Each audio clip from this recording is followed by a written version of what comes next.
fucking sick credits. Long and good night.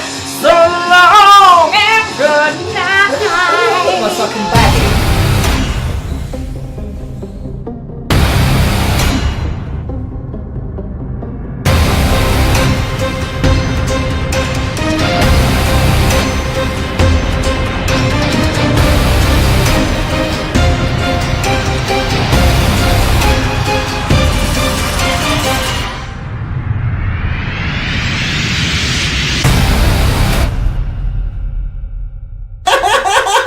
This time I am going to press play. We are recording now, everyone. And just to give you an insight of what just happened, Manny's been doing this thing recently which makes me laugh, which is he'll just do things really quickly. So he'll just look around and go, and like, cough. And he just did it. And it made Ruby jump that she like stabbed her vape pen into her mouth. Okay, Ruby, you can start the episode now. Oh, thanks. Okay. Hi, everyone. Welcome to the Let's Watch Horror podcast. I'm Ruby and I'm sad. were you happier previously before I made you hurt yourself? Well, not really, because I just had to forming sentences. Guys, we got to hurry up because we're going to take about 4 hours to have a real deep dive in this like seminal movie. Yeah. We've got there's a lot of plot points to talk about. There's a lot of good things, and it's going to take literally about 4 hours. As I feel we have to give this film justice. Yeah, no, we're talking about a masterpiece of the mid 2000s. Yeah. Who knows where horror would be now if it weren't for this film's absolutely like just pinpoint influence. It is integral to the way in which horror films are filmed today. I mean, Hereditary would not. I mean, Ari Aster would have watched this. Oh, Hereditary hasn't got shit on House of Wax. Exactly. And that's the thing. The Shining hasn't got shit on House of Wax. Fuck The Exorcist. This is the greatest film I've ever seen. Now, there are several ways that you could enjoy what House of Wax has to bring. You could have watched the original film. You could read the book. But I made us watch the remake from 2005 as my pick for guilty pleasure. As I didn't win anything. Manny won. And then we this whole month is guilty pleasures. And I got to pick the first one. And I picked House of Wax. And I was going to make a massive joke about how it's a great film. And I still did that joke. While we were watching it. Yeah, and I still did it just now. And I was going to make the joke, then I decided not to make the joke, and then I decided to make the joke. Hopefully you all found it funny.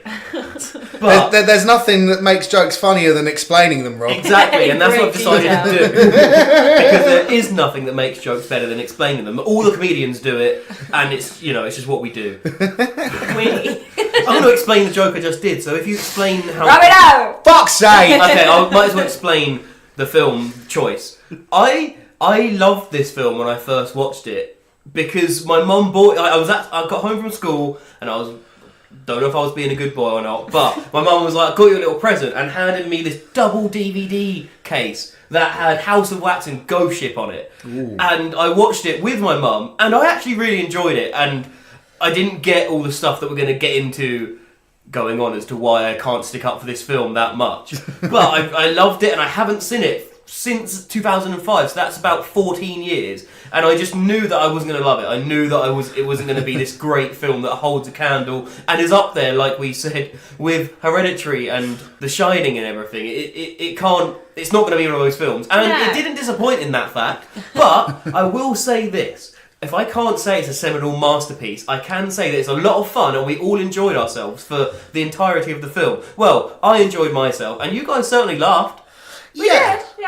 It wasn't like the worst of like bad horror movies where you're just constantly taken out of it and there isn't any redeeming like factors. There are definitely elements of it which I thought were cack. Like without question. Particularly for me, the characters they all suck. The characters literally all suck. They're all terrible. But I thought some of the set designs, which considering the fact it's called House of Wax and it is centered around a town made of wax, I like some of the set design. I really liked what they did with the actual like the wax figurines. I thought they looked like suitably creepy.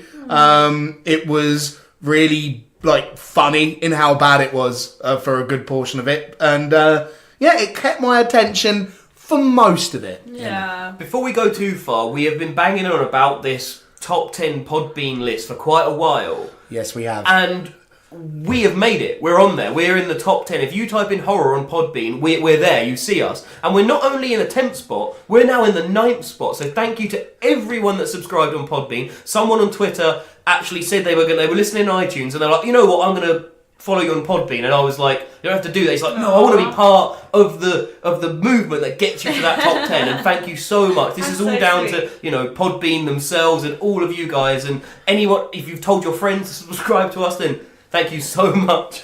I almost did a you saying that. Is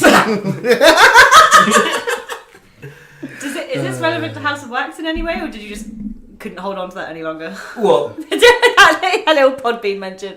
It's just okay, celebration. fair enough. Yeah. we got to throw in the Sorry, plugs. Ruby, if you don't think it's special enough. I No, do. you know what? Everyone thought- who's subscribed, unsubscribe because I don't think Ruby cares. I care very much. It just felt a little bit shoehorned in there, but let's roll with it. It's I good. had to shoehorn it in there because, like I said, we've got about 4 hours of It's content on overwhelming. this to talk about. Well, before we go any further than that, do you want to give us a back of the box preview, Robbie? Yes, 1 second.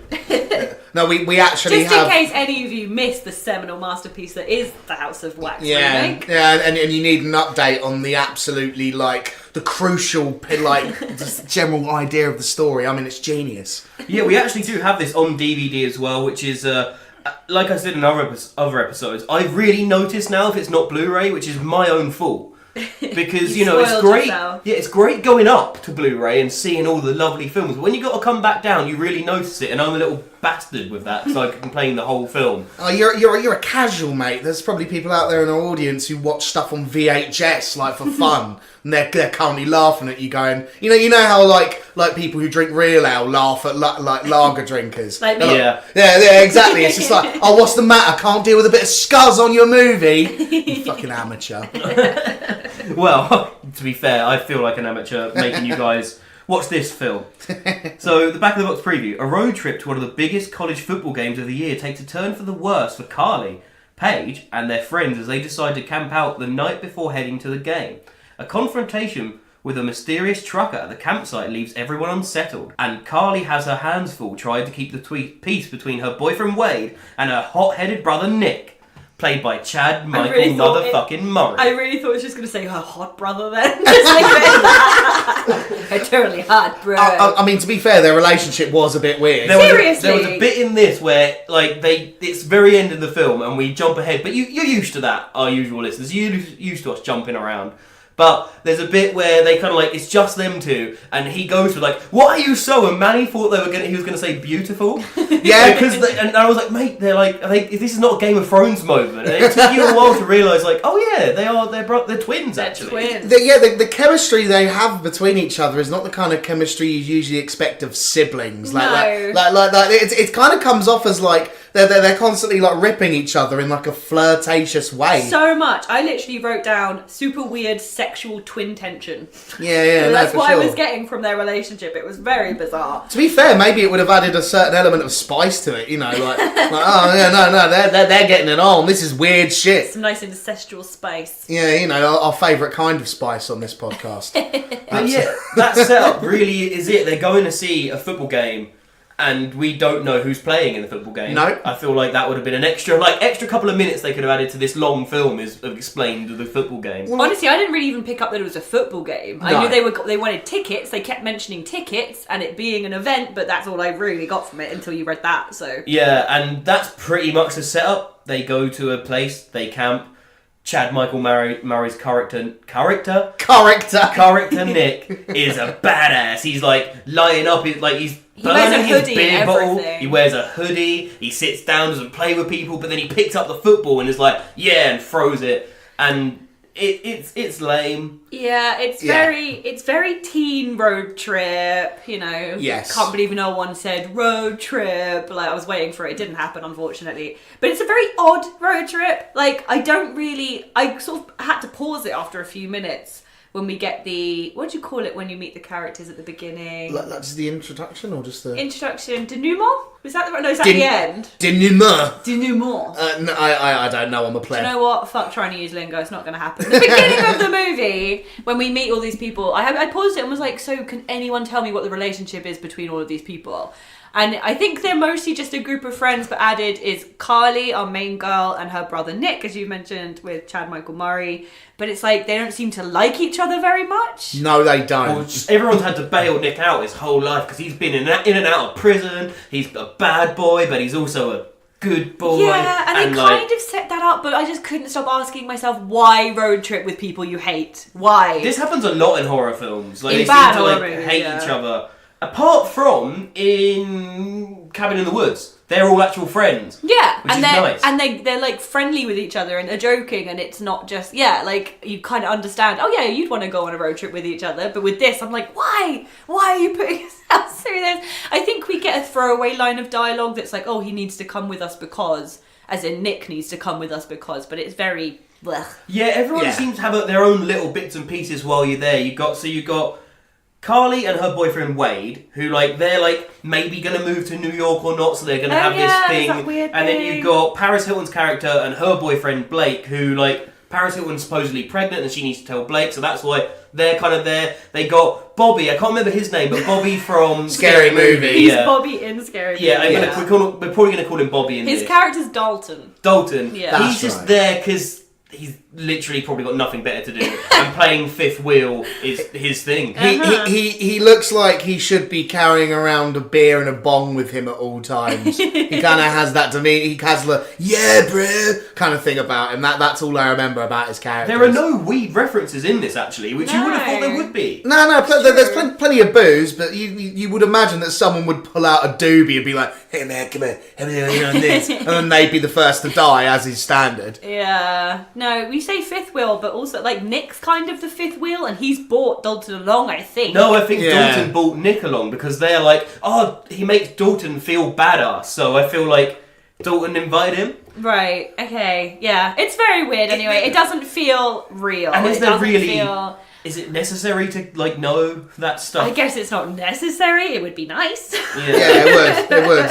It'd be nice to have a bit of depth on any of these characters. Depth in anything. Yeah. I feel like seriously with the characters, that's where it was sorely it was so lacking in it. That was for sure the weakest part of the film. I mean, I don't care if none of the characters are likable. I like that, but there was nothing. I didn't give a shit about any of them. I didn't want to know anything more about them. The film gave me nothing there. Yeah, they're not particularly unlikable because of a character flaw. It's a lack of character. Yeah, completely. Shall we do an early question round? We've got quite a few questions this one to go through. Let's do it. Now, the winner of this one, it's not as exciting as it has been the last few weeks, but the winner is going to get to choose the next guilty pleasure. So, obviously, we've got both of your guilty pleasures to come. The person who wins this gets to choose the next one. Okay. Fair enough. Alright. I couldn't think of anything better. We were supposed to think about it and we didn't. Yeah, you guys were supposed to choose. It was supposed to be who wins something or what the loser has to do. Yeah, and maybe we'll do that for the next one. It will be the loser has to do something. Yeah. Okay. But there's quite a few points up for grabs on this one, and I'm going to start off with a simple one because this surprised me when we put this in. I really was thinking be in at about an hour and a little bit, and we'll just watch it and then we'll be done. And actually. Well, we'll find out what the running time is. I almost gave it away there. Bit of a clue. Now, Ruby, you've also lost every round since we've been making it a bit more interesting. Please remind me more. Happily, Ruby, you've really, really fucked up. Yeah, and I've been doing fantastic. You have. I was going to remind Manny, because we do that in this podcast. We talk about the good things and the bad. Manny, you fucking smacked it. Yeah, I know, mate. I'm so proud of you. I genuinely, mate, I've been walking around with a bit of spring in my step and my fucking chest puffed. I have to say, I did write the scores down so far in all the competitions that we've done, or at least that I've taken note of, and it's actually 6-8. So I'm only 2 behind. No. So not too bad. Yeah, but I'm about to completely secure my fucking lead. Yeah, go on, Manny. Gonna leave you in the dust. So, Manny, what is the running time of this film in minutes? In minutes. You just went through it. Yeah. How do you feel about it? I'm going to say I think it is 121 minutes. Nice. So you thought it felt long to you, did it? That's 2 hours and a minute. Yeah, I'd guess it's about that, yeah. Ruby? Yeah, I'm with you on that. This is maybe it felt longer because I wasn't particularly enamoured with the movie. We had a good time. We had a good time. We had a good time.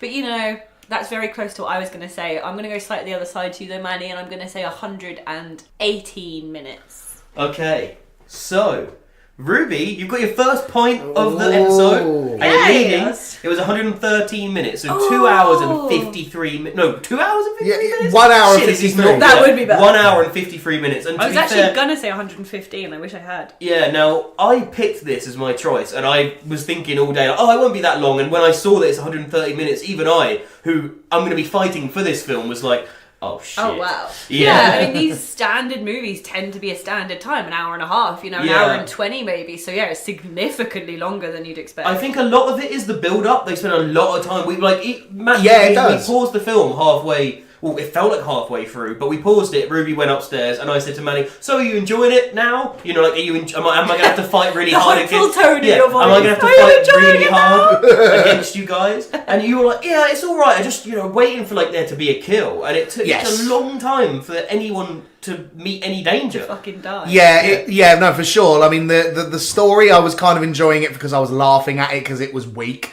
But like, yeah, for sure, I was like, okay, it was one of those horror movies where because the story is so thin on the ground, you're just like, okay, we'll wait until the kills start kicking in, and then I'll start putting my judgment. And to be fair, there are definitely a few cool little moments, but it definitely did start to drag a little bit before things really ramped up. For sure. Yeah, The bit for sure. that seemed to piss you guys and me off quite a bit as well is Nick. When the car pulls up and they're camping and they're all like, "Go away, car!" Like, what are you doing? And he just throws a bottle at the car, and you're just like, dude, Yeah. that's your way of dealing with 'cause like he's such someone. a badass. Yeah. To be fair, it got me excited. I was like, oh. To be fair, all of the cast were just there to be like young and hot, and he was just a typical bad boy, and and then you had Paris Hilton being fucking Paris Hilton, and then you had a Carly who was just like petite and just sort of like laughing away at everyone's jokes. She really did.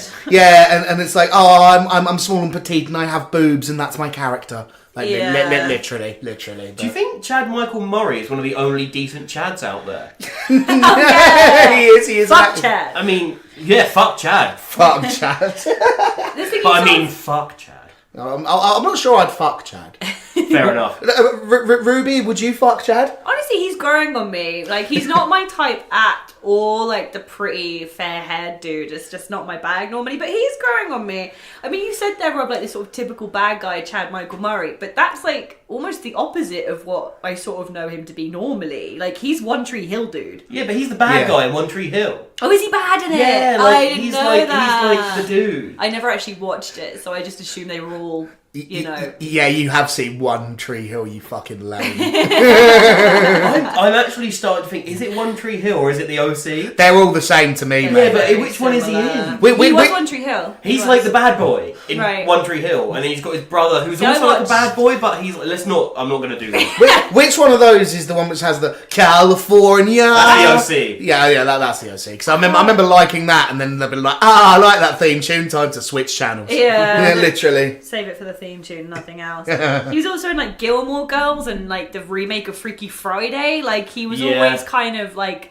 even if he was a bad boy, he's bad in the realms of those things, so not that bad. He's Disney Channel bad boy. Exactly. Yeah. Throwing a beer bottle is literally the worst thing he could have done. Like Yeah. those realms. To be fair, if you're going to be a bad boy in a horror film, it's going to go two ways. It's going to either be you're going to like you're going to have all this bang but no buck. You're going to you're going to fuck it up, or you're going to be able to like deliver when needed of you to be this tough guy. And to be fair, he does do that.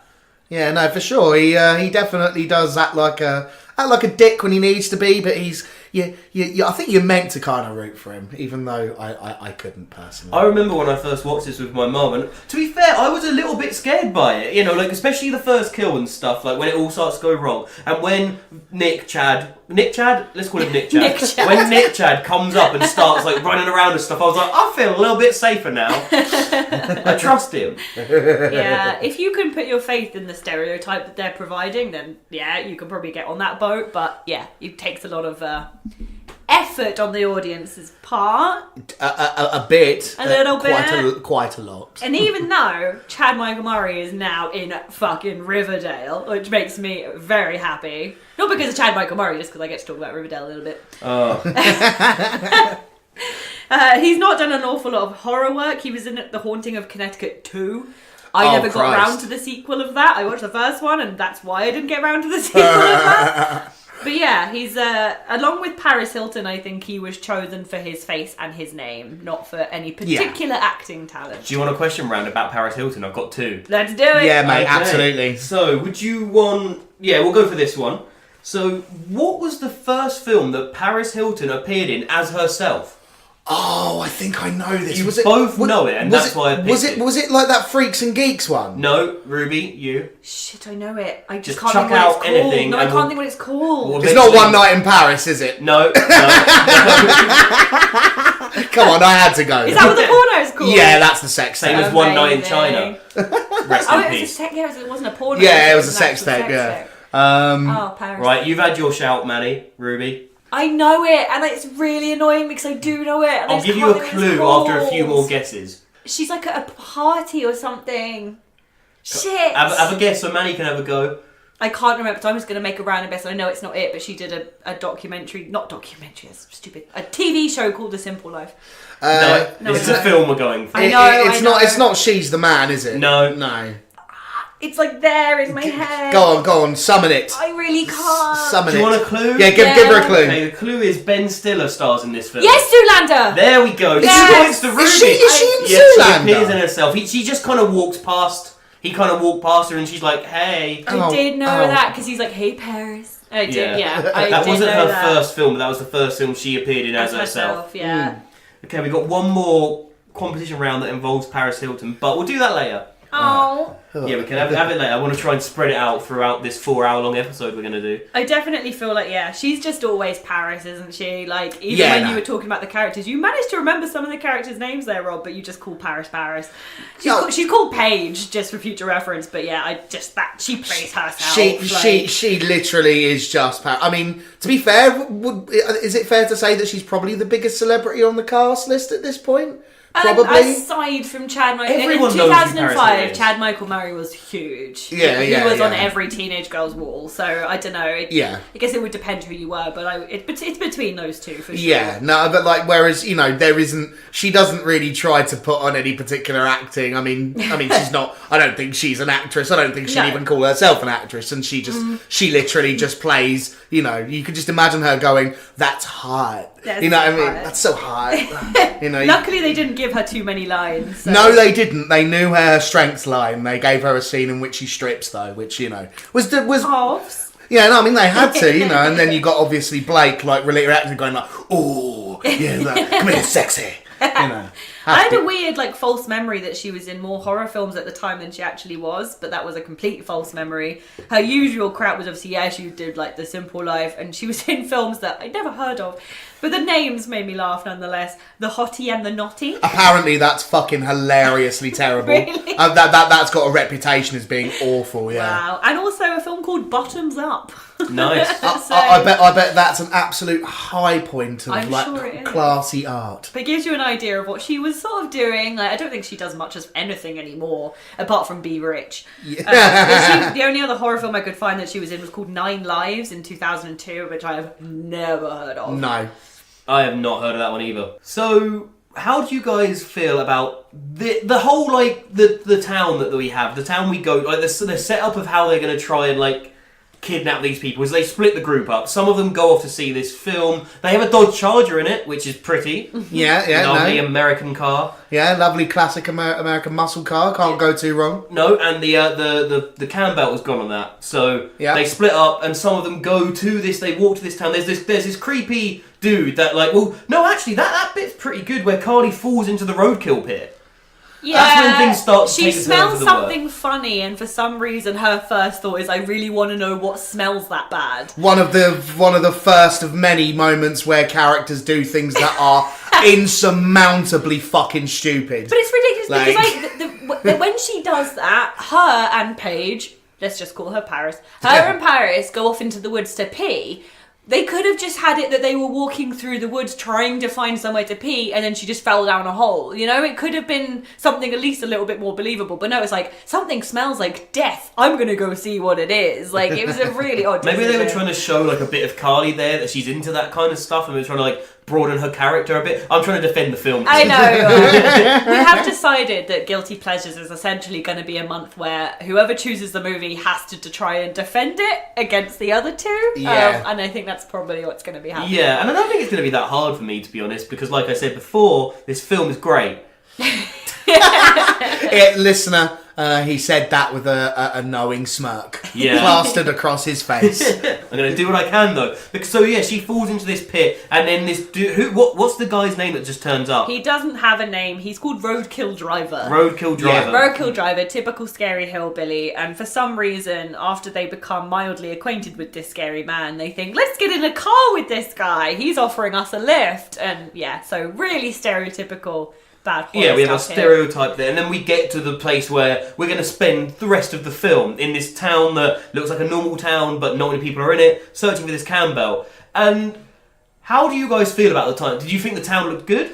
I definitely liked it as a concept, and I did like the look of like the wax figurines. Look, I thought they looked really cool. Like, especially some of them in particular definitely are creepy. I think that's to me, if you're going to talk about like the creepiest element, for me it's 100% some of those wax figurines with their like fucking wax figurines are creepy. Well, yeah, no, they're completely uncanny. You look at them and you're like, well, you're human, but you're not, and that's making my brain scream. Yeah, like, you know, and there are certain ones, and they're like sort of giving like really like fucking weird like big smiles, and yeah, no, they're creepy. They look good, and then obviously we get a few shots later on where they like melt off, or like an arm will come off, and there's clearly like still actual like guts inside or whatever. Yeah, and I enjoyed that a lot. Like, and I like we the don't see any of these in the town, do we? Until later on. At first, it seems like the town is deserted. It's a ghost town.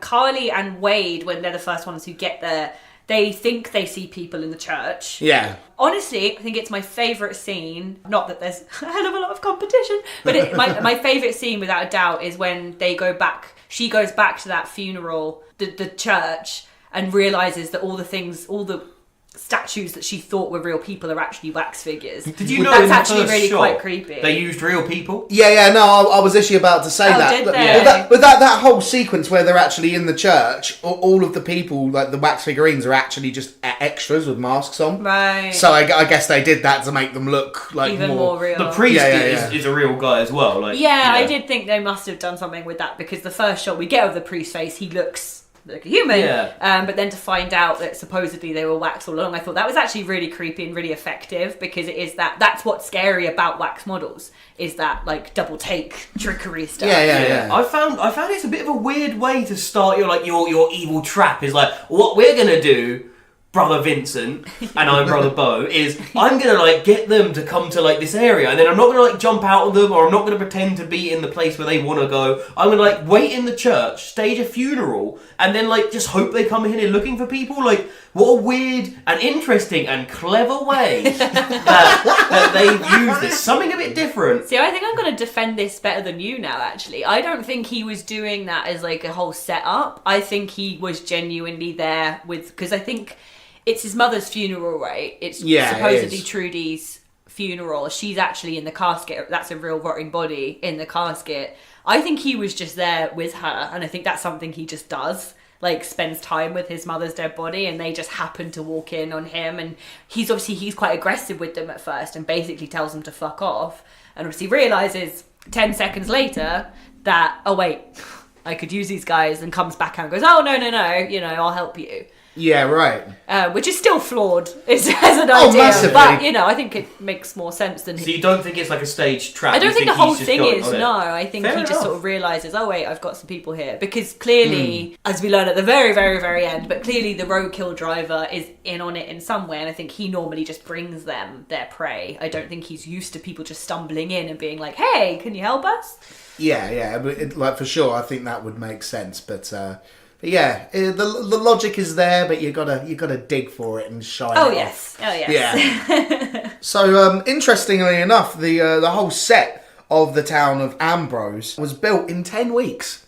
They spent 10 weeks like constructing this town, and it's based on a real place called Asmara in America, which had a lot of which was made in the 50s, and it had a lot of like Art Deco-ish kind of like thing, which was very popular at the time, and I think they modelled it pretty like closely on this actual town. That's cool. That is cool. Yeah, 10 weeks, that's not a lot of time. No, it isn't. And I mean, I do think the set design was pretty cool for what it was, and I'd say it was probably my favourite part of the movie, actually, in a lot of ways. So, big up to those guys. Yeah, and because I enjoyed that church scene so much, I kind of wanted more of it, and maybe that's wishing for too much of a good thing, but like I kind of wish we'd seen more. Like we do get that. Another bit I really like is the bit with the wax model that opens the curtain regularly, or like on obviously on like some kind of rig. Yeah. But we don't know that at first. We think that's a real person. It gives you that little bit of hope, like, oh, maybe there's someone there to help. And then when you realise, oh no, she's just a model, it's like, shit. So, would you guys like to know about the director of this movie? Please. So this movie is the feature-length debut of a man who has a very hard to pronounce name, as per fucking usual. I'm going to attempt. I think it's Jaume Collet Serra. I've just butchered that. Sorry, mate. My handwriting's not bad. It's like Jaume Collet Serra, I think. I'm not 100%. I think he's French, so I think I've just kind of messed that. We'll see. But he has done one particular other entry in the horror genre, which is Orphan. Really? Yeah, he directed Orphan. He also directed The Shallows as well. Oh, which is the shark movie with Blake Lively. Have you guys seen it? Was that any good? It was alright for a shark movie. Yeah. Like a shark survival movie. It wasn't terrible. Plus Blake Lively's alright, isn't she? But then another really interesting thing is that he has directed 3 Liam Neeson movies. And they're not even taken. Right? They're unknown, non-stop, and run all night. So they're basically Taken. Yeah, it's literally the old Taken was massive. Here, old man, let's make you go up and fight people, and we can make some money. Which I'm a bit of a Liam Neeson fan, so I'm not necessarily against that. But yeah, he decided to make 3 of those. Those were the most noteworthy in the filmography, I thought. But quite interesting. The only one of those which I've seen is Orphan, and Orphan is. I loved Orphan and I hated Orphan at the same time. Yeah, so, I feel you on that one. Yeah, it was hilarious, but also very memorable. I won't go any further for anyone that hasn't seen it. Yeah, we don't want to spoil that. No. That is. We totally have in a previous podcast. We totally have. In fact, I'm remembering it now. We talked about it not that long ago. Oh Christ! In which case, yeah, who cares? But no, it's interesting. He seems to have a real knack for making schlock. Yeah, he just clearly has a style, doesn't he? None of those films particularly surprise me. No. He knows what he does well, maybe, or what he can handle, and he sticks to it. If you're going for a profit, maybe. If you're going for... Because that's when this film came out, it was a big film. Like, everyone knew about it. It was the remake. And I feel like this was almost like... It was before remakes started getting a really bad name. This is something I really want to address. This is one of the most important things to address in this, I think. Okay. Right? We have to call this a remake. You just have to. It is technically a remake. It's called House of Wax. But this movie is as far away from an actual remake as I think you could get whilst using the same title. So more like a reimagining. Complete reimagining. The original House of Wax, I think it's 1953, I believe, with Vincent Price. Well, by the way, there was a Vincent reference in this. I don't know if you guys caught it. Oh yeah, They didn't exactly. It wasn't exactly subtle. No. Vincent was written over like all the work, and it was his name, wasn't it? The actual the brother. And they said something like, "Who's this Vincent guy? He sounds really artistic and stuff." And it felt like they were talking about Vincent Price as being like, "Oh, who's this cool kind of guy?" Yeah, because he plays, I think his name is Henry, but he plays the main like wax sculptor in the original. But yeah, like aside from the fact that it's a wax museum with a crazy sculptor that uses human bodies to turn into these models, aside from that, there is nothing that is the same. None of it is the same at all. So they completely and utterly changed the concept. And I don't know if you can technically call that a remake. A reboot? A reimagining is a good word, I guess. Like, I mean, it's using the name to get people to come and see this film. That's basically what they've done. I guess. I mean, to be fair, I know the original House of Wax. I know for a fact that I was aware of the original before the remake came out. You know what I mean? When I was when I was still really young, well, I am still young, but when I was a wee little dinkler, I know that I definitely was aware of House of Wax. I think in that particular period of horror, you know, it is one of the bigger movies in like Vincent Price's career. Yes, it was certainly like one of the more iconic ones. I know people, like audiences at the time, found the idea of it really quite horrific. Like I know it became quite infamous in a way, even though, you know, you've seen the original. I haven't actually watched it, so it's worth a watch. It really is. If you appreciate Vincent Price, then you're going to enjoy it, like, because he just makes everything fantastic. But yeah, he does. It is definitely worth a watch. I feel like this film is a real product of its time. Yes, it is. Mid 2000s. Oh God, so hard. You know, Hugely. and one of the things which, Manny, we're going to give you a moment to talk about it, but Alright, it's the music. Yeah, no. The music of this movie, I don't think it could be any more 2000s if it wanted to be. Yeah. It is dominated by a lot of like nu metal and pop punk. Like literally, I remember like we get Minerva by Deftones, which is just always great for me. Yeah. We get Prayer by Disturbed. The end credits have a My Chemical Romance song. Oh yes. We get that there's some Marilyn Manson chucked in there for good Yes. measure. And there's Some Prodigy as well. Oh yeah, and we get Spitfire by the Prodigy. And Interpol. And we get Interpol, so it's just literally like, let's get all of the like big rock bands like kind of just chuck together, and then there's some like token like rap and R&B songs to put in as well. It's just like, so it's literally like the soundtrack. It could not be any more of this time period at all if it tried to be. So It was bizarre though, because like the first scene we get at the very, very start is back in 1973, I believe it was. Yeah, it is 1973. Where we don't see anybody's faces, which I thought was quite cool. It's a bit Tom and Jerry. Like we get everyone from the neck down. That's a cool comparison. I wouldn't have made that at all. I don't know why they chose to do that, but I thought it kind of gave it a creepiness that it otherwise probably wouldn't have achieved at all. And there's clearly a mother and a father and two young boys in high chairs still. Though they look a little bit too big for high chairs, in my opinion, but there we go. Sure. And the music that accompanies that scene, like, I compared it to Tim Burton-esque music. Yeah, and I said it sounded like something out of a scene from Matilda or Yeah, something. it's like a sort of darkly fantastical sort of soundtrack that's very, like, creepy, but also quite sweet and... Yeah, it's very odd. I've got to say, like the actual like original score of the film, I didn't like it. Well, this is what was strange. I because wasn't that a fan. scene, that music was really good. It was very antithetical to what was happening. I didn't feel like it definitely worked though, in a sense. It was, yeah, in the fact that it was disjointed and the fact that it was odd. I guess like a family breakfast scene turning into sort of like a weird violent scene. Yeah, where they're like proper like strapping him down and everything. Down. Slapping him in the face. Yeah, so it kind of worked in that way, but that was, from what I remember, the only bit of that music that we get in the entire movie. After that, it is generic horror score, like completely generic. It's generic horror score, but like a light version. Like generic horror score would just be like, you know, your typical stabbing strings, like sort of like Psycho. Are you saying that stuff. Psycho is a generic horror score? I'm saying that Psycho invented the cliche. That's what it completely did, right? Like it is generic, but it's like kind of light. A light version, and I'm never a fan of that. Light is an L-I-T-E. Yeah, exactly, yeah, precisely. Yeah, so we get that, and then punched in between, now and again, we get this like nu metal like bits of song tracks in odd places. Sometimes I think it's just trying to make it more like higher up market, kind of like in the cinema kind of horror films. I think that's what like they've gone for. I mean, this guy who directs, he clearly does that kind of stuff. Like it's not like high end, like really artistic movies, but it is the bigger budget. And to make a film seem bigger budget, you put in songs that people know. Low brow, high budget. Yeah, and I mean they're obviously trying to appeal to the sort of the late teen, early 20s kind of market. And, you know, you're gonna put in, you know, at that point, you know, like your pop punk and your it new still metal works. You know, all three of us, every time a song came on that we knew, we were like, yeah. So when the end credits kicked in and My Chemical Romance started.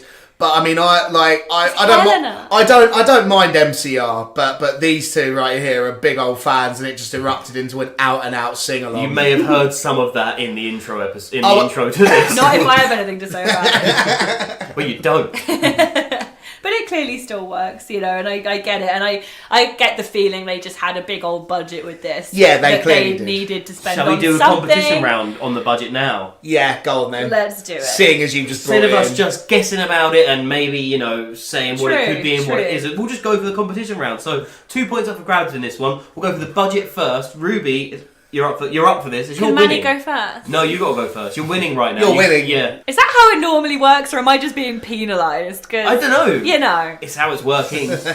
Oh, fuck. What's a big budget in 2005? Don't look at Manny. He can't. I'm not helping you. You help me. I can't, Help mate. me. You got 2 points. It ahead of wasn't Manny. that different in 2005 to what it is now, is it? Not really. massively? Not really. There'll be a slight difference, but not much, I imagine. Oh, I don't know. I'm going to say something stupid. 8 million. I'm going to say 70 million. What? So 8 and 70. Yeah, I'm going to say I'm going to have to 70. do some maths on this one. Okay, so Yeah. Ruby, you win. No, sorry, Ruby, you lose. Oh, what? Manny, you win, but only by 2 million. It was 40 million. Oh, right, yeah. So the difference was you were 32 million away. Manny was 30 million Oh, away. wow. Okay. Yeah. Wow, that's hilarious. Yeah, no, that is. I think Manny, well, he God, I was he so far off. away, but I yeah, was going to say 5 million. I thought 8 million was really... Oh, Ruby. I thought that was a But yeah, lot. I mean, during the film, I was like, "Oh, this is big budget," and I saw your cogs turning, and you landed on 8 Do million. you know what? We have done so many lower budget movies lately. I think that's why. We've done old movies and we've done like lower budget, so I think it's throwing me. I'm going to blame that. Yeah, Okay, yeah. so 40 million. 40 million budget, which for that it is quite a lot of money, especially because I mean there were some CG effects in this, which we'll go into later. True. But it's obviously, you know, the licensing. You've got a couple of famouses in there. It's not, and it's, you know, the set was completely built. There's practical. I can understand why it costs. Well, those songs that would have much. cost some money. Yeah, Yeah. but did it make a profit, Manny? I'm going to say this made 150 million at box office. Okay, Yeah, I'm going to say 150. Ruby. It has Paris Hilton in it. Everyone loves Paris, right? Yeah, that's true. And Everybody. at this time, 2005, this was prime. Everyone going to the movies to watch scary movies, wasn't it? Probably, yeah. Kind of. This was a big film when it came out. I feel like that happened in the mid 2000s. It died off a bit, and it's happening again now. Yeah. I feel Yeah. that's how I feel. I don't know if that's accurate or not. So I feel like it probably did get a big turnout. So I'm gonna buck it 200 million. Oh man, Ruby, you had such a big difference to do well in that. Like Manny massively overshot. And I was like, no. Ruby, you're gonna win this because you're not gonna be as overshot as Manny. And you just threw away your lead. And Manny really said it was 70 million it made. Oh shit! 70 Yeah, million. so both Oh. of you were way off. So it wasn't like a gigantic No, it was still a decent profit considering that, you know, you guys don't like this film and you're horror fans. Yeah. That being said, though, I do know that with Hollywood movies, a lot of the time they have to make back double their budget in order to break even because it's like the typical practice. Well, I know this is the case now because obviously big budget movies now are big budgets, so Yeah. maybe to a lesser extent then, but like now, in order to break even, it has to make double its budget back because of how much they spend on marketing. I was gonna say the budget doesn't take into consideration marketing. Yeah, costs, and does obviously it? that's a huge part of a film's Probably as budget. much. You know, it is usually as much. Well, it makes sense if they've got to make double. Yeah, exactly. Christ. So yeah, if it ended up like actually technically being a loss, then maybe that's why we didn't get another one, and maybe that's for the better of all of us. So we didn't get another one. I didn't check that out. No. we didn't get a sequel. Good. So what are the scores? 2-2 at the 2 moment. all. Bang, Taddy. Is that the number ones out of the way? 'Cause I might No, we got a couple more. Oh, fuck it up. Oh yeah, baby, I love your way. So shall we get into the kills? Because that's the best part of this film for me. Yeah, pretty much. And the first one to die is Wade, isn't he? Yep. Yeah, he gets It capped. I mean, to be is. fair, he deserves it because he walks around like a dickhead. Like he's all like, I'm an arsehole. But like, he offends the fucking roadkill driver. He just offends the guy who's in a funeral. And then he gets taken to his. He's the reason they go into the House of Wax. He just wanders in and starts poking shit. Yeah. And he's like, oh, I just don't care. And then like he gets taken to eventually takes him to the house to get the cam belt because in his cam belt store he didn't have the right cam belt. Which Like, is very convenient for the killer. very convenient. Yeah, very convenient. If you say this wasn't a trap, then it's very convenient. Yeah. And he takes him to his house, and he's like, I gotta go change out these clothes. And he just walks around picking up shit, going in rooms and just being like, but he's not fazed by it. He finds like a lamb fetus in this box, and he's like, jiggles it around. And then he finds like this room, which, I mean, I know they get told the story that the parents were like doctors and shit leading up to the house.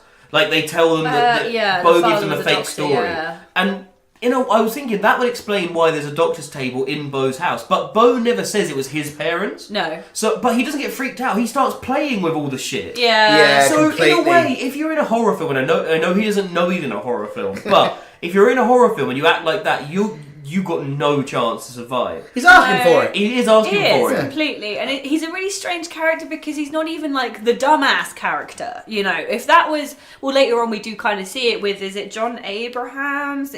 Dalton. Yeah. Bobby. Bobby, yeah. That kind of character you expect to be an idiot and you're along with the ride because it's, he's going to be an idiot, here we go. But Wade was built up to be somewhat intelligent or somewhat... I mean... Well, he's with our leading lady. Exactly. Carly's dating with him, so we have to believe that there's something there. But and eventually Nick's like, very strange. Alright. Yeah, no, it was just completely bizarre behaviour. I think he says Wade's alright as Wade is getting killed. And it's quite brutal what happens to him. He gets like his Achilles tendon snipped, which is always nasty. It is grim. Do you know what? That and the Paris Hilton death scene were the two things I actually remembered. Oh, where the blade goes up her ankle. There are two Achilles. Well, no, I meant the actual pole through her head. Okay. I remembered there was an Achilles heel bit because I think that just makes everyone squeamish. That's such a horrible bit of the body to be targeted. Yeah, it really is. Really, really nasty. So that stuck in my head, and the Paris Hilton death scene was, I think, for everybody that sticks in their head. That's the only part of this film I actually remember. Literally, I'd forgot all the plot stuff. Like, not that there's a hell of a lot of it, but I forgot all of those details. So you didn't remember that Wade gets turned into a wax... I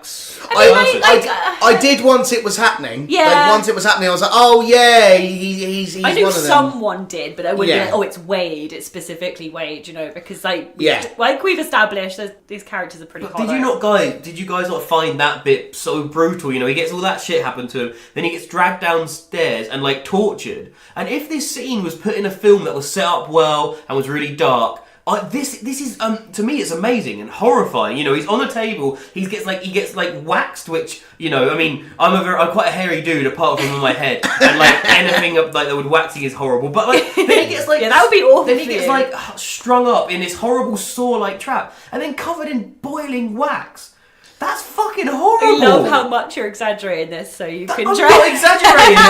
This is the one bit I'm not like faking to defend. Like this is great. I feel as though like the movie really didn't communicate how grim it would be. Yes, I agree. It was just like, he's just kind of sitting there and getting covered in wax and just kind of going.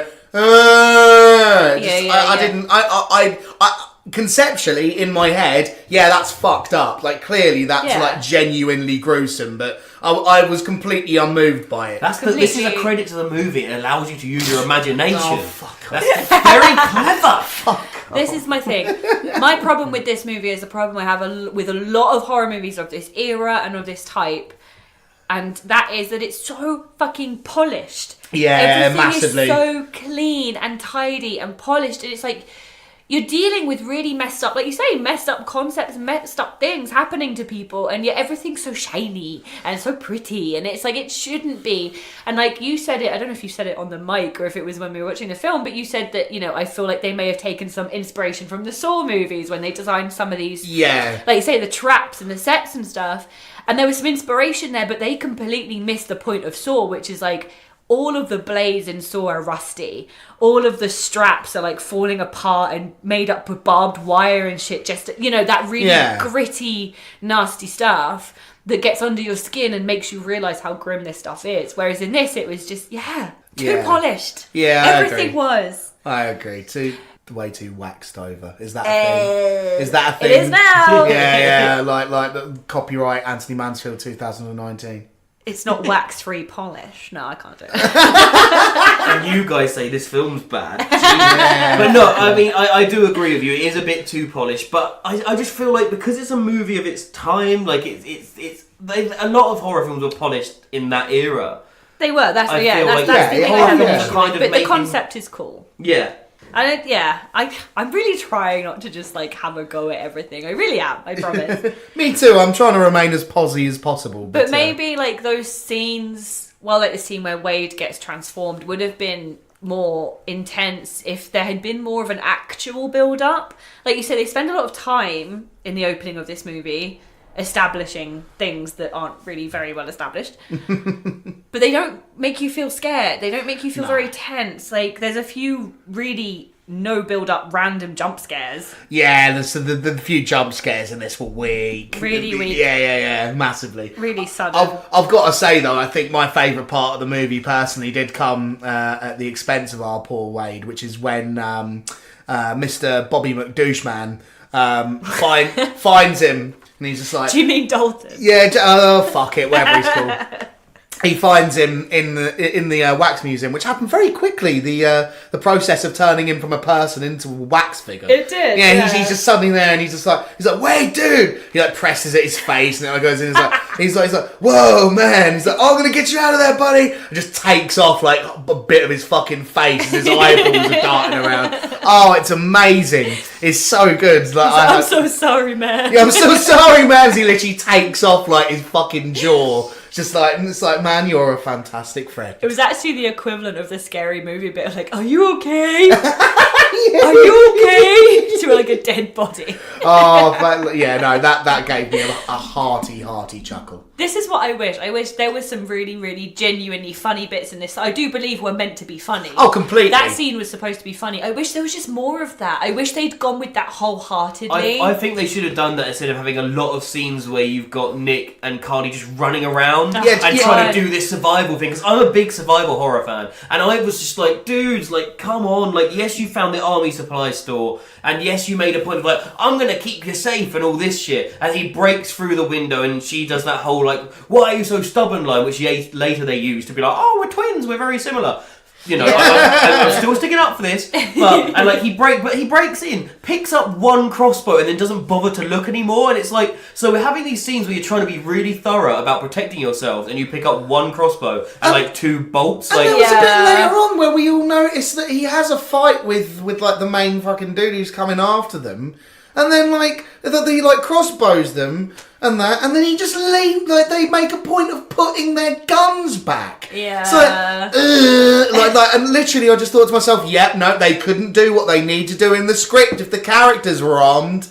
It's just, it's fucking, no, there was some... really painful. Yeah, the characters and the level of, like typical horror movie stupidity that some of these characters, like just how dumb some of the decisions they make were fucking just... To be fair, though, it was entertaining in the way of you put your head in your hands and you go, oh, for God's sake, movie. Yeah. You're doing a bad job, movie. I'm going to laugh at you, movie. Yeah. Well, that's the thing. A thing that I found quite annoying as well is, so we have all of these friends and they're all there trying to survive together, but it's Nick and Carly, their friend, everyone dies very quickly. Yeah, they you know, do. like, I mean, once the killing starts, it's very quickly, and I knew how long the film is, and I was like, shit, we've got now basically a whole 45 minutes of just these two trying to survive. Right. But the thing that's really annoying is they do that thing that's like, we're going to go back for our friends, and it's like, but as the audience, we know they're already dead. Yeah. So now I've got it, because I hate in films, and I get really, especially in rom-coms this happens, where like, someone will send a text and then someone will get pissed off about it, but they'll accidentally delete their text, so the whole film is now like, I'm angry at you, but we're like, but he didn't really mean to do, like, we know the answer, but we've got to watch this whole fucking 45-minute bit about trying to work out the answer. Yeah, and it isn't played off in a way that's suspenseful or interesting. No, it's just you don't know, but I do. And the whole time, I mean, to be fair, you don't even really care about them surviving that much. They're not like screaming at the screen, being like, "Run away! They're dead already!" Like, Well, they have so many, like you say, they have so many chances to just run out of that town. Half of the end of that movie is them running around the town, and it's like you could just leave. No one tried to run away. Yeah, you no could one leave and get help. They're not on your one. tail. Like they're in the house doing whatever they want to do. Like exactly. It's Well, it's like, and the thing that you guys brought up as well, which is another thing I cannot defend, is they're camping at the same spot they started camping at, and we've got no sign of this barn type thing. But so we have the almost sex scene between Paris and Blake, and then Blake, like, leaves for like a second, it seems, and Paris decides, I'm going to go to bed. Like, instantly, she's not in the mood. Yeah. And then she gets up and Blake's dead. Sees Like, it Blake's next got to a her. knife in the head, and she runs. And she runs for like a second and reaches this barn, and like runs in the barn. Yeah, I saw But that. we don't see that at the start of the film when they're camping there originally. No, I did notice that straight away, and I said about it. But again, I'm going to defend this movie in your place. A little, try to anyway. She does say when she's on the phone to Carly, I think, that she's like, oh, but we are going to move away from the pet cemetery. Oh, okay. So I think maybe she they says did we're going to somewhere camp else. near where we camped before, but further away. Yeah. So, okay. Apparently they've moved closer to this barn, or I don't know. Well, it's not even a barn, is it? I don't. It's like Freddy Krueger's house, With but loads of like cars. above ground. Yeah. And one thing I haven't mentioned yet is this film. I'm gonna get really like on my high horse and put my two fingers together as a kind of like, like trying to like you've just had a good bit of food. Yeah. So this film perfectly blends Bellissimo. found footage cinema with contemporary horror cinema to the point of where it's a seamless blend of things. So yeah, there is found footage elements in this, which are pretty random. That we have the found Combining the raw elements of cinema verite with the new age school of cinematography to create a new, previously unfounded horror experience for the confounded horror viewer. See, Manny's starting to get it. Yeah, no, He's starting to get it. You sold me, mate. I think they should bring this out on the fucking Criterion collection. You know what I mean? Just get this out there. Just like yeah, in 30 years they're going to be calling our man Jean Collet Serra a visionary of the 2000s. You know? Quite frankly, I know our audience are going to find what you just said funny, and I find it really funny. But I really like wish I could edit this in a way which made it sound like you were being dead serious. oh yeah, no. To be fair, Just have him mate. say nothing else other Yeah, than the I might just do ironic that. good bit. Well, yeah, no, mate, no. Feel free to take me completely out of context and use me in whatever manner you mean, and that goes out to our listeners as well. Take any bit of speech that you want to and put it in whatever context you want to make me sound like an arsehole. It wouldn't be the first time. So You're up to like the Paris death scene, the Paige death scene, which I think is something that everybody remembers. Like Yeah. she does the very typical blonde, skinny girl run away in her underwear. Doesn't bouncing fall along. over, though. She doesn't. I will give the film credit for that. She doesn't fall over. She doesn't actually scream that much either, which is nice. No, she doesn't. And she sort of has some kind of game plan for about 5 seconds. Yeah. She gets a weapon to defend herself. She Yeah. hides in what kind of is a sort of good hiding place. just lies down in a car. Yeah, but she could have been worse. And yeah, it all falls to shit. Yeah, she gets stabbed in the. Oh, that does look painful though. Well, Like the Achilles heel, blade yeah. going up in through her heel. Yeah. Whoa, nasty. Yeah, it's a bit grim, innit? And then of course we get the piece de la resistance. The where, pole through the fucking head. Yeah, no.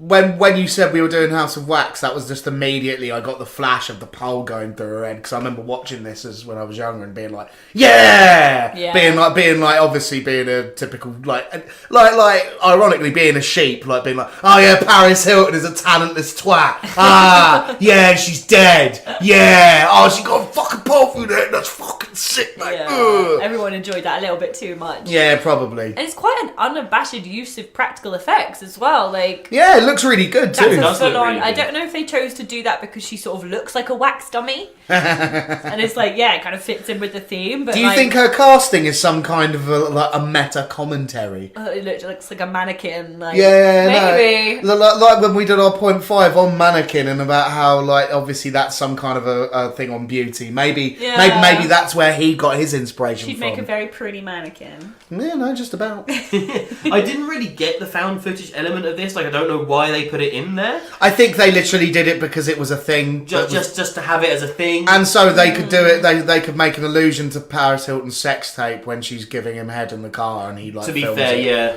Yeah, Which is weird that she's in the film that they do that. Oh yeah, no. Like, how do you think she responded to that when they said that was going to be a thing?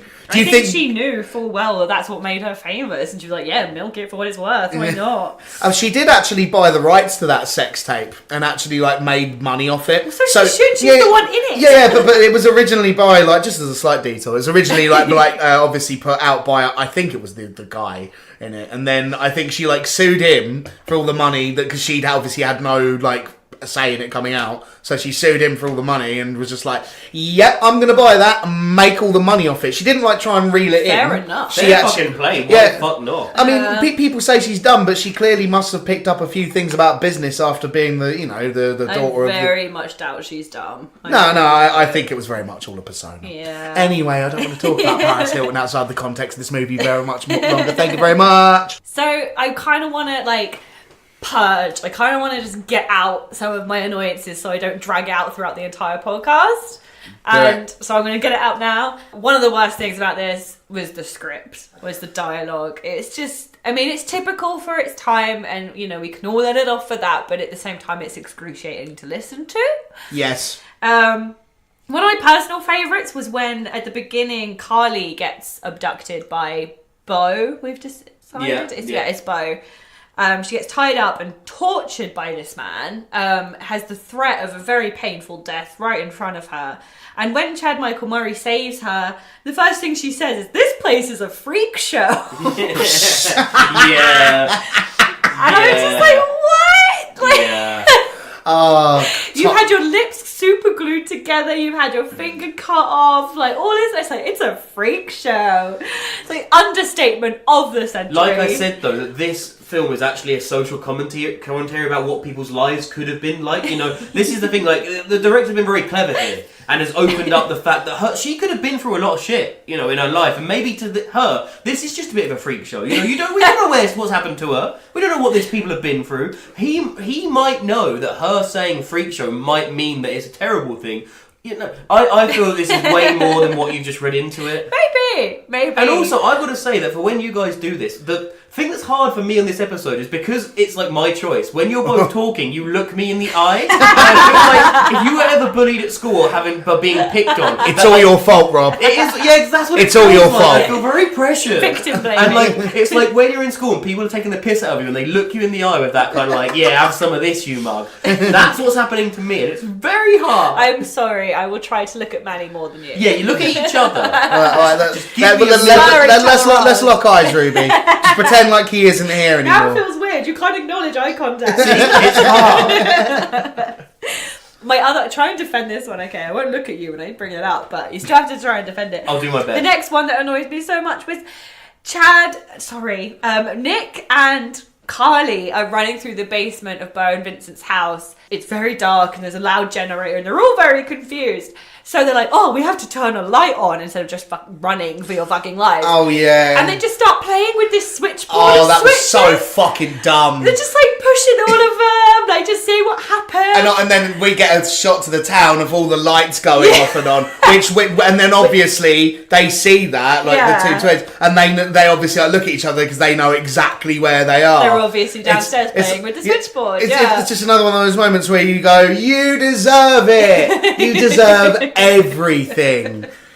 Yeah. I can't really defend that one that much. No, I mean, I feel like that's more of like the director's decided, like with it, he's got this like map on his like page that he's writing out the plot and the script for this, and it's we need them to get back in touch because no one has actually, like we said, no one's tried running away. No, like they're kind of running away now, and it's obviously like it's not like they're in a building. They're not like in like a little town. Like they're like. There's loads of space here, and there are cars that we know work around. Cars and unlocked doors. And all this shit. Yeah. So it's like, they have to find a way of making our the villains and our heroines meet. Mm-hmm. And this is their way of doing it. And I suppose maybe it's them throwing a little bit of comedy in there, and maybe it's also trying to show, like, this is where they, like, will control the town. Yeah. Which is weird, because why would you have your control room in, like, a muddy underfloor passage? But at the same time, it looks grim, mate. Yeah. But then they it looks grotty. Stop thinking about it. They didn't. We are horror reviewers, and if you're not going to think about the film, then what are we doing here? No, I'm all that stuff makes it fun, and it's very mindless. And I honestly, I sound like I'm I'm purposely being a snob with this because, like, this is kind of the point. Is we're gonna go after your guilty pleasure. I'm so looking forward to your guys' one. Yeah, no, you should go for it because that's what we're doing. Like, trying to sort of change each other's minds on these things. Not that we really want to, because if you have a guilty pleasure and you enjoy it for whatever reason, you should just enjoy that. So I don't really mean half this stuff, but it's just me trying to get under your skin. Well, it's working. Get under the wax and then under the skin and then tear his face off. Yeah, tear it all off and Which apparently is not hard. No, apparently it's just like taking away a bit of Play-Doh. Yeah. You know what I mean? Ugh. Yeah. Some of that gore's good. Yeah, some of it is good. Let's do another competition round because there's 4 more points up for grabs. Now we've got to do our usual rating. Well, I think we'll do that later before our ratings. Yes. So this is a question about Chad Michael Murray. Ooh. All right then. How old is he? What, during the filming of this or right now? Right now. Right now, I think he's got to be 37. Ruby, you got anything to say to that? He still looks rather dashing in Riverdale. Like, I like me an older man, and he's more attractive to me now than he was then. So he's at least in his early 40s, I reckon. Oh, okay. I reckon. When was One Tree Hill?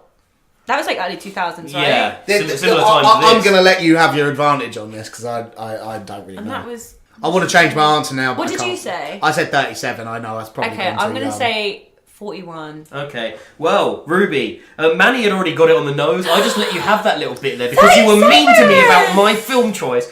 So he's been mean no, to but you just said you were deliberately doing it, so I let you have that bit because that's my right. And yeah, Manny had already got it. He You was have such 37. favouritism in these competitions. It's actually insane.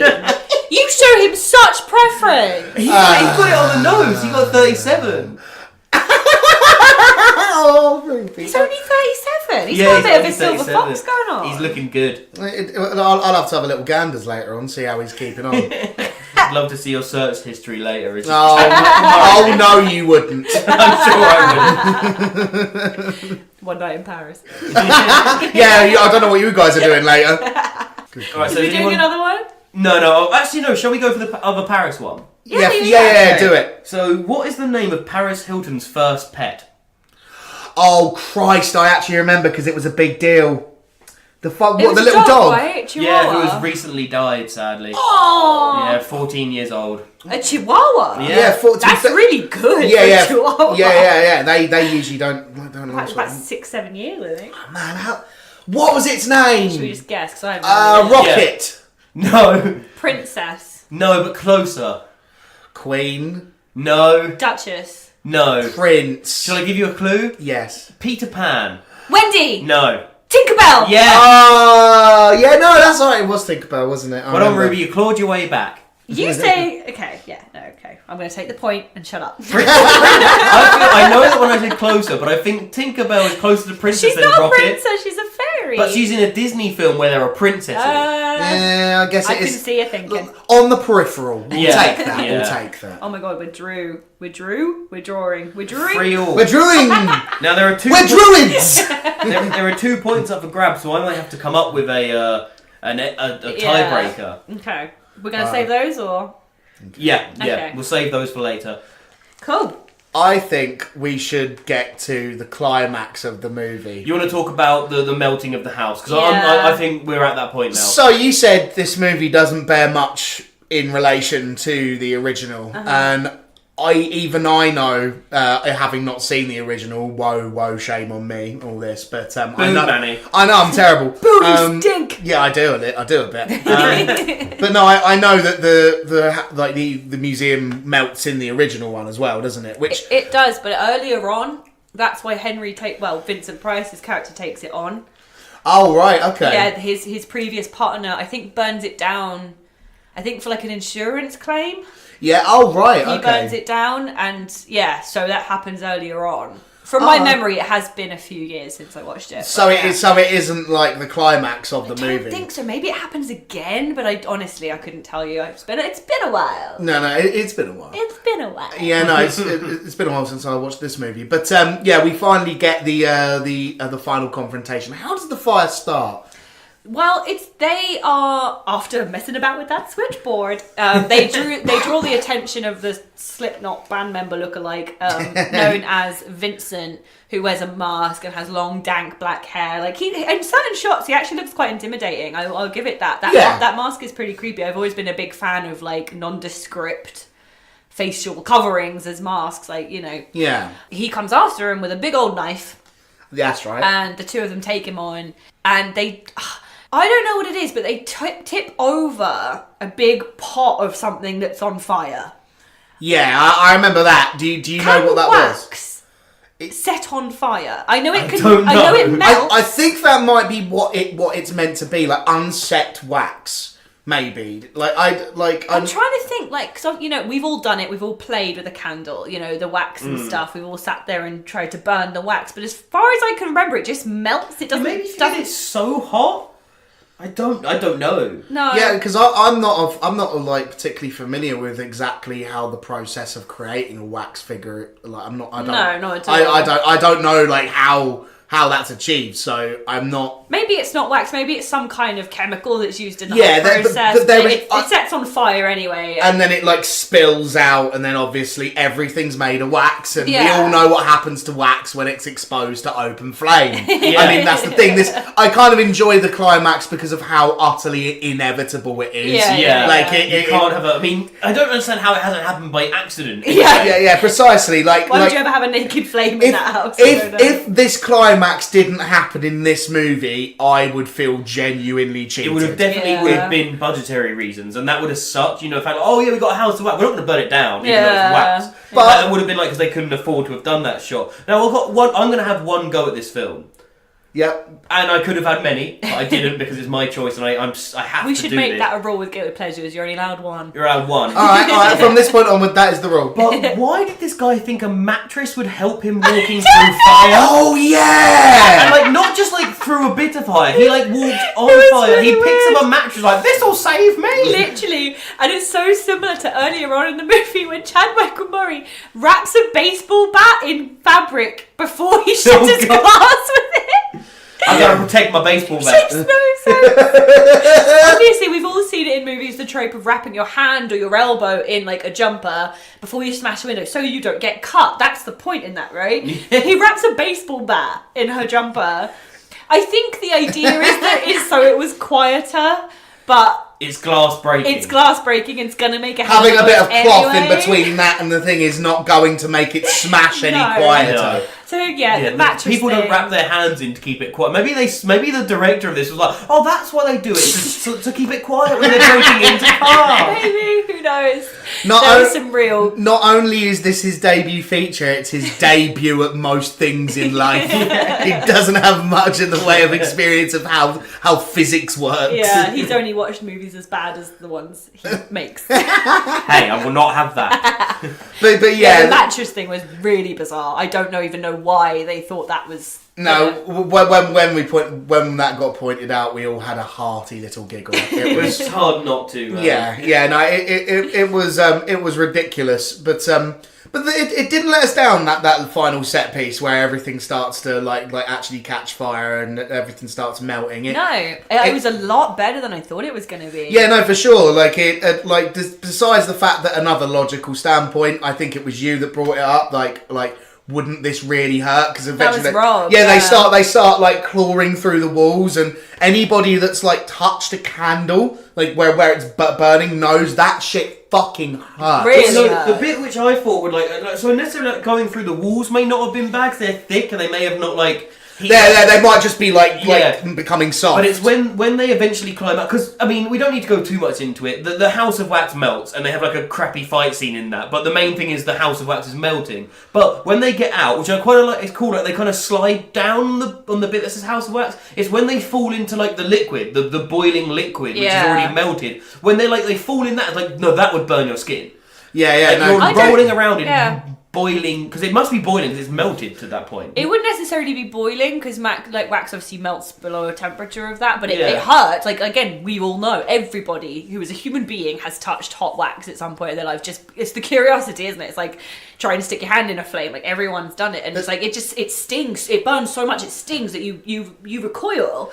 Like, it's really painful. Like, I don't think it would cause like severe burn. No, but it would most certainly hurt. It would hurt a lot. With an interesting little fact about the filming of this scene is that Elizabeth Cuthbert quite frequently got stuck in that bed. Do you mean Alicia Cuthbert? Alicia Cuthbert, Yeah, sorry. yeah. She, there's the bed which is melting. Which Oh, is like yeah. Shit, like, and obviously they go over onto it. She got stuck several times. Do you want to know what that was made out of? Yes, I really do. Peanut butter. Really? Peanut butter. That's amazing! In fact, I don't have confirmation of this, but I would guess that I think quite a lot of the wax was like it had like a peanut butterish consistency. Yeah. Well, at one point I thought, it looks like chocolate, but chocolate would be far too expensive, I imagine. Yeah, and it would be too runny. And too sticky. Yeah, you want it to have that kind of that stodginess. Yeah, but it really did look like a little like gingerbread house almost. Yeah. Like it looked like sweet and Obviously, having known about that, I haven't done the research and kind of looking at when they're going through the walls, there was a bit, and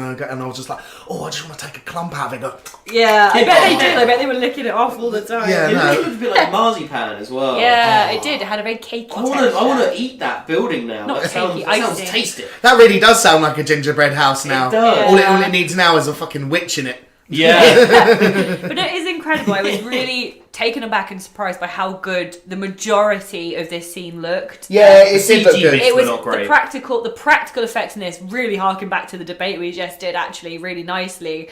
The practical effects were insane, and a lot of it was like a lot of those wax models were real. I'm pretty sure. For they sure. really melted them, and they looked fantastic. But yeah, unfortunately, as of 2005, they felt the need to add some CGI in there, and maybe it was necessary. Maybe I guess the scale of what they were doing would have been pretty unattainable. I don't think they could have melted like an actual entire like wax house in the controlled way in which they need to in order to shoot that That would scene. be insane. And yeah, we do get that scene like from the outside where you have the sign that says House of Wax. And it's like sliding down the bit, and it's like the fakest shit you've ever seen in your entire It's the bit where they're like standing away from it, and you see it, and you're just like, it did so well. It looks bad, but because it's only a couple of shots, you do kind of go, yeah, fair enough. They needed to do it, and I kind of appreciated it. They used it at least. The House of Wax sign melting was to get them down to ground level. Even if it is dumb, It's but dumb. it works. But it works because they were obviously crawling through this wall, but only they were half full of them were rub. through it. Yeah. So what are their legs doing? Just like I don't know. smushing through the floor at the same rate that they're doing it. It would have been very But messy. A part of me would think that would almost be really fun. Like, yeah, I'm getting gooey. It would be kind of fun actually. It's like those what was that game? The dunking game, or the TV show we used to watch when we were kids. Oh. With all the slime and Get shit. your own back. Get your own Yeah. back. Like Nickelodeon sliming. Yeah. Fuck yeah. Could have been fun. So shall we do the final ratings round and then do our own ratings? And I feel we're pretty much there at the end, and I don't want to talk too much more because there's a lot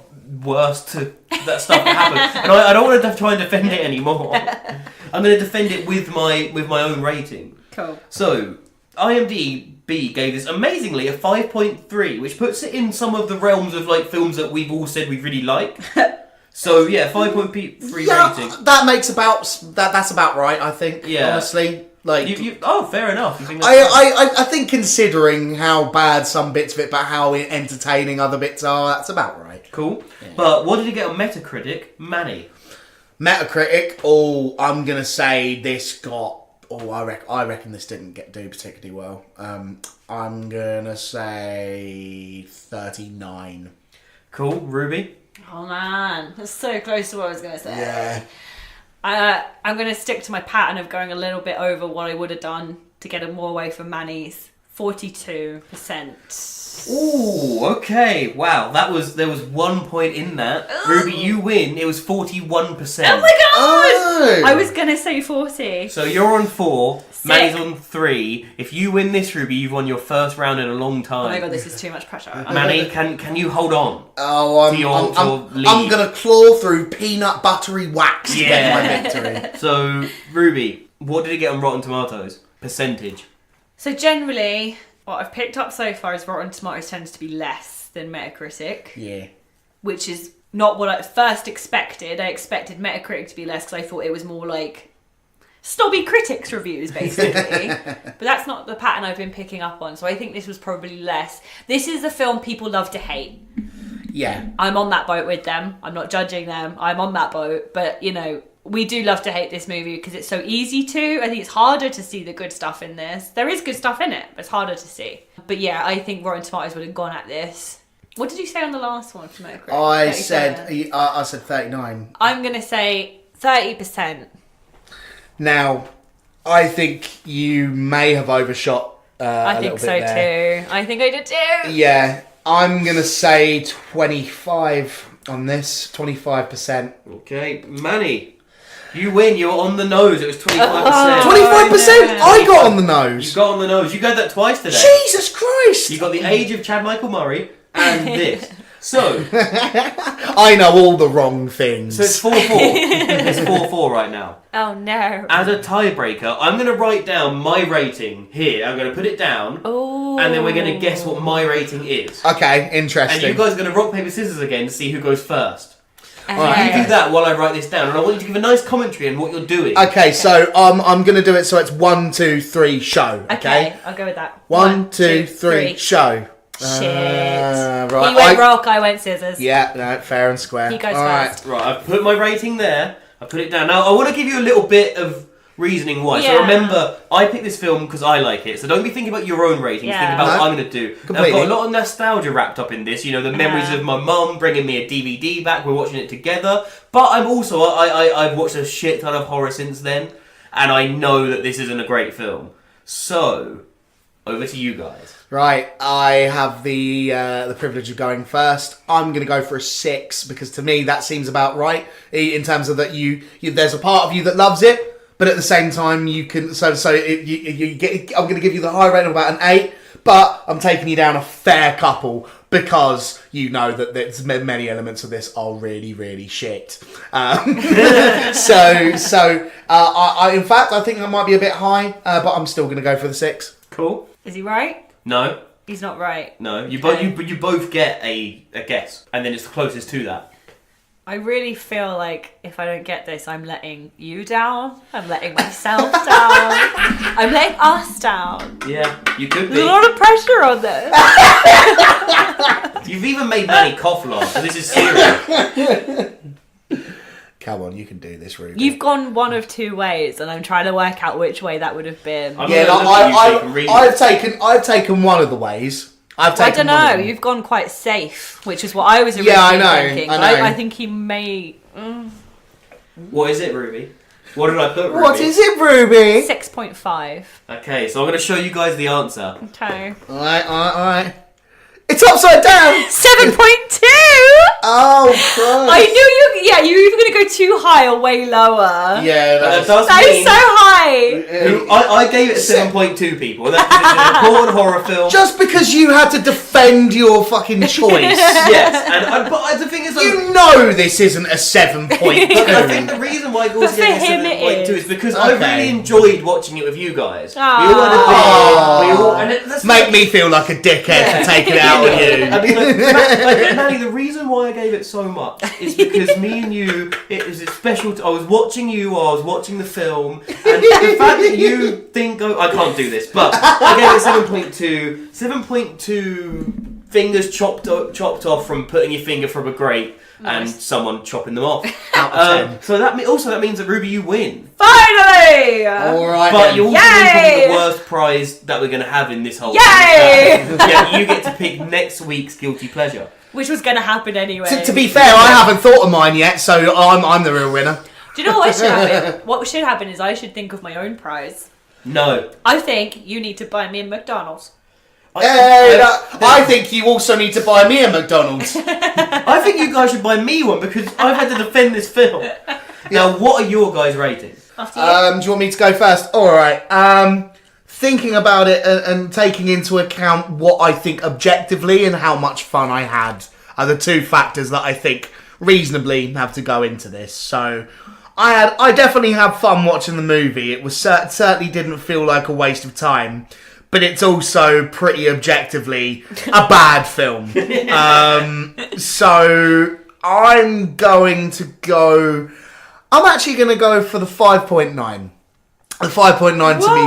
Wow. I'm going to go. Yeah, but to me, like it was the terrible elements. I was laughing at the film. Like I was still laughing. But I was going, oh, for fuck's sake, Fair movie. enough. This is there were elements which were terrible enough that I found it funny, and it was also, even though it's not as nostalgic for me as it is for you. It definitely made me feel 2005 as fuck. Yeah. I literally felt about 13 watching this. Just like, oh man, I remember when they used to put fucking Disturbed in horror movies and shit. Ah, simpler times indeed. So it all kind of like wraps together in quite nicely for me. So, but yeah, 5.7. I'm gonna say 5.7 seems about reasonable. 5.7 what? Oh my goodness. 5.7 fucking... Oh my god, I can't think of anything because this... 5.7 droplets of melted peanut butter out of 10. Yes! Right, what are you saying, You Ruby? clearly did a very good job persuading Manny there, Rob. Yay. Well done. I don't like this movie. Well, no, it's pretty bad. I resent it from the off because they used the name of a classic horror that is fantastic just to sell tickets because this is nothing like it. At least they were smart enough not to try and actually remake it properly because it wouldn't have worked anyway. It just would not have worked. But yeah, I had some laughs in it, but it was definitely at it and not necessarily in a good way. Yeah. I had fun watching it with you guys. It is a good watch with your buddies in a beer movie. That's the thing. If I was to be sitting at home like watching this movie by myself, It would be worse. I would probably give this like a 3 or something. Well, but this is the thing. Like I'm kind of seeing it in that way. Like I did have fun, but not enough to save it in my eyes. Like Yeah. I really did. I thought the practical effects in this were great. Aside from that, everything else was shocking. The acting was terrible. The plot was frustrating. Like it's just not for me. And I'm gonna be harsh with this one because I feel like I'm normally the opposite. I feel like I'm normally too nice sometimes. So I'm gonna say 3.5.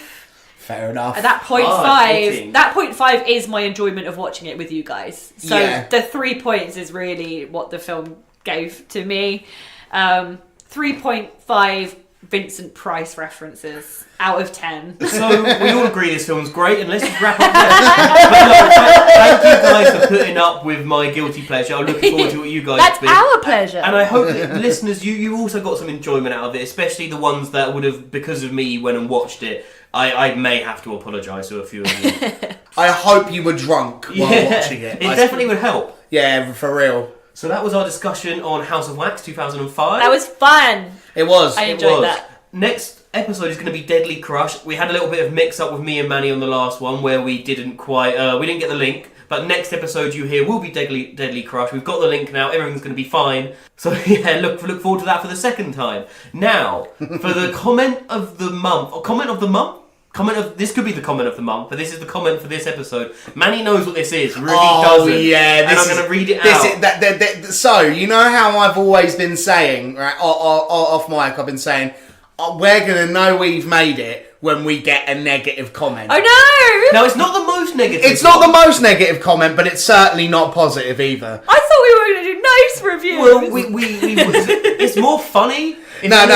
This made me genuinely laugh out loud, so big up yourself. So this one is on Podbean, and it was commented on an episode. It was commented on the debate number 3: Are women well represented in horror? Yeah. And Pex Eugene, or PEXUJYN, commented saying, "Literally don't care." Top-notch input. Ruby's face is saying something right now. I hope she says something with words, but her face is saying something. I feel like I shouldn't. A top-notch input. Cheers, mate. You've really contributed. Yeah, I can't wait for you to grace our comments again. I feel like me and him could be really good friends. Yeah, no, mate, you should sort your differences out over a couple of beers. If I can learn to like House of Wax over 3 beers, and I'm sure you guys can come to some kind of a nice middle ground over your clear ideological differences. Absolutely. So yeah, if any of you were thinking that these guys aren't ever going to read a comment that is not exactly nice, well, we will read the comments. So if you comment on anywhere, if you leave us a review on iTunes or anything, or comment on Twitter or comment on Podbean, there's a chance we'll read it out. Yeah. Ruby still looks unhappy about it. I'm literally grinning. I don't know what you're talking about. Do I tell them what my guilty pleasure is yet, or do you want to do that? No, you'll later? say that on Deadly Crush. Okay. Alright, cool. Because I do know, and I'm so ready. Alright. I'm excited to hear it. So if you also want, if you listened to our review last week and you were upset that you couldn't be part of that, if you want to get involved with that one, it will be on Twitter, which is @WatchHorrorPod, where all of our stuff goes on there, and we promote all of our shit on there. On Instagram and Facebook we are at Let's Watch Horror Pod, and our Gmail is letswatchhorror@gmail.com. Thank you once again to Tommy Musgrove for our amazing artwork, and that is us for this episode. Thank you for listening. Love you. Goodbye.